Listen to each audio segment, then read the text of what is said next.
खातिर कन्या बने खातिर हमरा के दिहले बहरू वचनिया दोसरा के राजी बारू बने खातिर कन्या हलताटे मारवा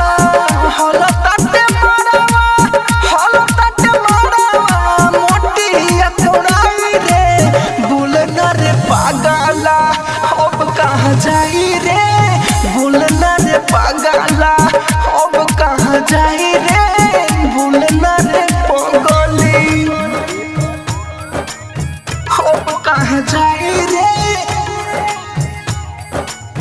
बोलना रे पागला। Music by DJ Umesh. Music by DJ Umesh.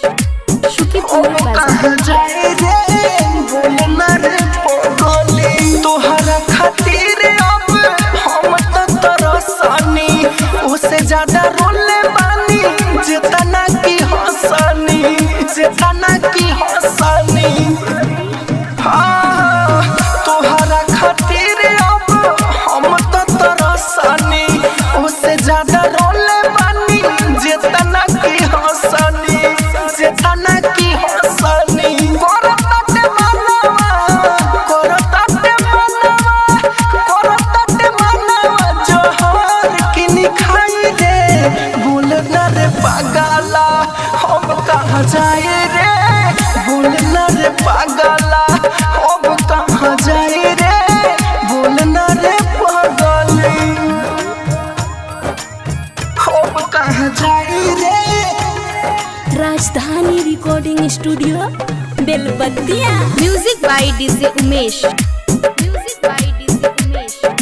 Shukipur कहाँ जाए रे बोलना रे पगली अब तुझसे प्यार करी तोहर सैया इहे सोची सोची हमारा आवता रोइया इहे सोची सोची हमारा आवता रोइया अब तुझसे प्यार करी तोहर सैया इहे सोची सोची हमारा आवता रोइया आवता रोइया।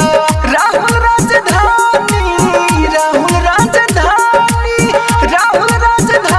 और राइटर मनोज भाई रे बोलना रे पागला अब कहाँ जाए रे बोलना रे पागला।